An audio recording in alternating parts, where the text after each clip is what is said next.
You know, I feel Dwayne come and make me cry this morning. You know. I think Dwayne knows that he's a crybaby. You know. I mean, I understand this. Dwayne Haynes grew up without his parents and was once a ward of the state, but he didn't allow these challenges from blocking his success. Very good morning. Welcome to Smile Jamaica. How did you end up being a ward of the state? All right, so my mother was mentally ill.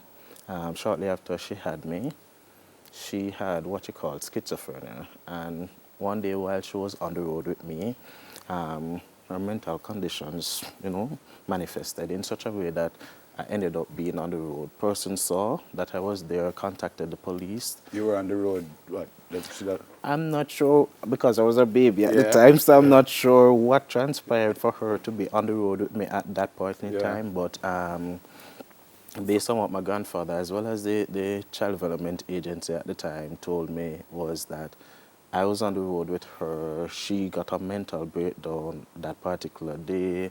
Police took me to them, which is a child development agency, and from there I ended up in Maxwell Park Children's Home. How long did you stay there?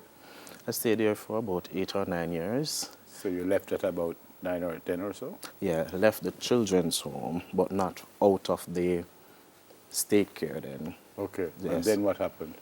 So my grandfather, even though he's past the age at the time... What do you mean by past the age? All right, so under the law, one is allowed to adopt or foster a child only if they are within a certain age group.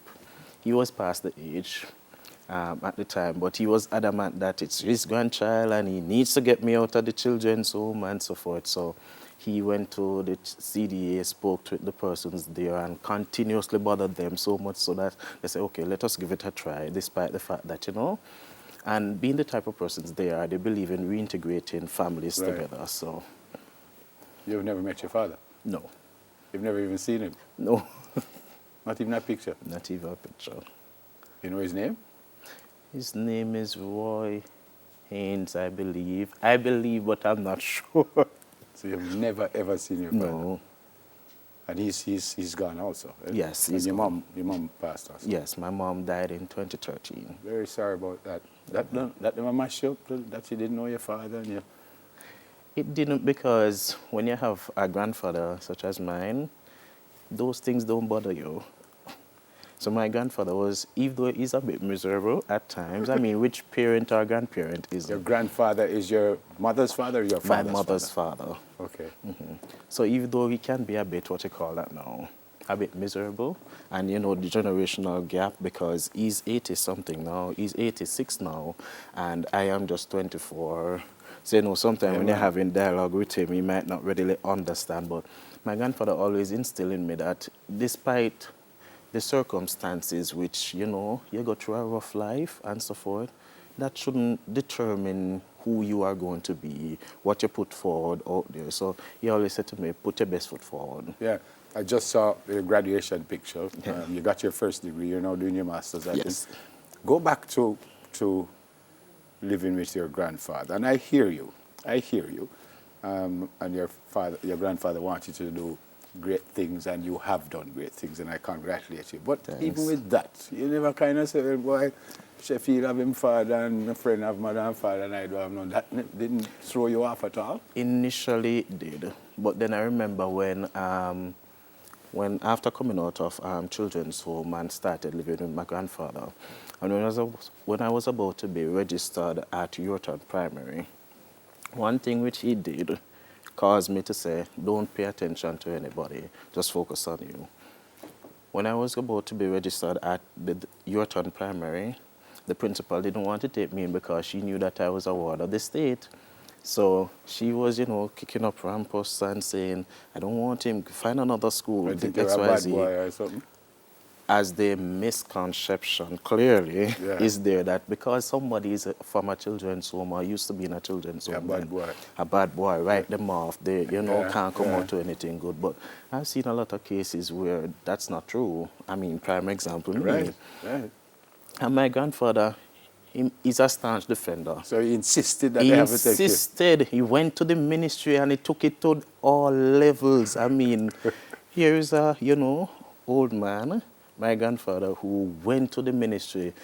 His eyesight are now, a bit bad, but at the time it was failing. And he decided that, no, I'm not going to stand up for this, you know, I'm not going to take this any at all. So he was a champion of me. So I didn't need or was concerned about, oh, them have parents. My grandfather is more than, you know, my mother, father, everything combined. Yeah. Yeah. You still live with him? Still live with him. Yeah? Yes. Fantastic. Yes. Wow. Your first degree is in? Management studies. And And your- my second degree is in international public development management. I'm confused still, because you're so bright, we don't know where you say, all right. So which means what you're going to be at the end of the day, sir? All right, so the undergraduate degree is in over by management studies, while the master's now is in the Department of Government. Both are management related, more so the management studies degree program, while the master's is more focused on public sector and government and so Yeah. forth. But for me, I will bloom wherever I am, Yeah, so man. it doesn't necessarily matter to me that, oh, I'm working for government or, oh, I'm Yeah. working for. For me, I just want to make an impact. Going for the doctorate? Well, I'm not sure as yet. Yeah, man, we like the sound, Dr. Haynes. You can come back. Boy, doing it's fantastic. But where you get this, I know you say your grandfather, and I kind of repeated it. So where you get this inner strength from, though? Because a lot of people could have given up. A lot of people could have said, boy, no, it not work for me. Where you get this inner strength to just know, say, boy, I'm going to go on. I'll give you a story.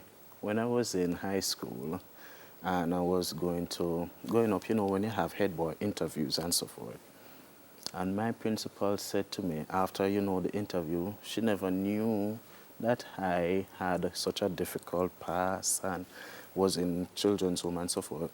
And even other persons said to me, other friends of mine, who have since said it to me too, that they always see me, they always look up to me, they never knew that I had, you know, struggles too. And they say to me, each day that I am sad, they find it strange, if it is that I show any sad face or if it is that I feel down. Because they're saying, why him so sad? He's always chirpy, he's always so. My friends inspire me because I don't have the family support per se, apart from my grandfather and another aunt of mine. My friends are the ones who I look to for, you know, and sometimes they say I behave like I'm their parent, because for me, I got good advice, I got good assistance throughout the way, so I try to pass it on. It ever mash you up yet? You ever sit down and say, why me? And Yeah. it ever mash you up yet? And you cry and all that kind of thing? Yeah, that was in high school, but I'm over that now. So It don't bother me, it don't face me any at all. none at all. None at You've all. never sat down and just said, Back boy. then, like, if somebody even asked me about it, I was like trying to avoid the story, you know, avoid telling them anything.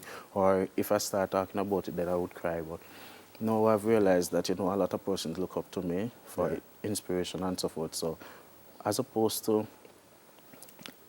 you know, telling them that, boy, rough and everything, share your story. Let them know that they too, if they are struggling, can overcome their challenges. If there's anything that you could do for your grandfather that you haven't done yet, what would you want to do for him?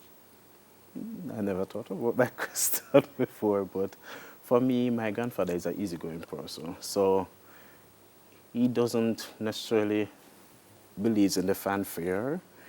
He just wants to know that he's okay, you're okay, everybody around him, because he loves to give. So it doesn't matter what little he has. What's his name?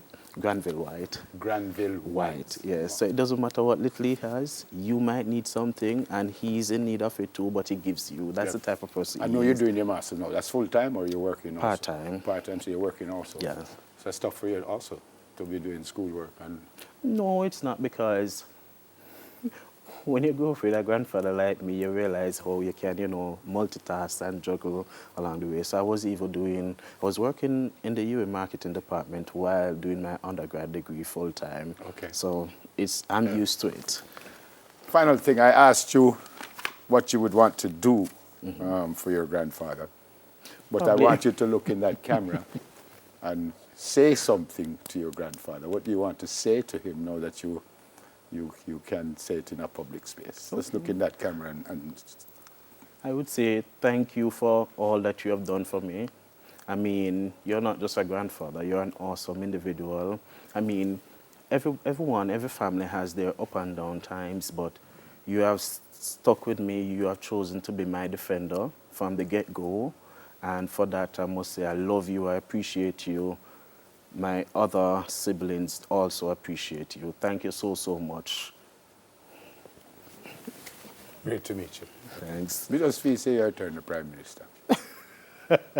Well, some person said that in high school. Yeah, man. And even still say it now. Yeah, man. And then when you turn the Prime Minister, I remember I said, me to tell you that. I want to work with you. When I deal with them, man. No, man, them man will take all your care. And you see all of them, man, look on them good, man. So, great to meet you. Okay, It's a fantastic story. And boy, you're such a strong person. I wish I had your strength. Thanks. I wish I had your strength. Dwayne Haynes, amazing story. And we have more to come when we return from Studio B. The Apostle has news in 5. You know, send me out start by Al-Qaeda, man. So come back here, man. Fantastic.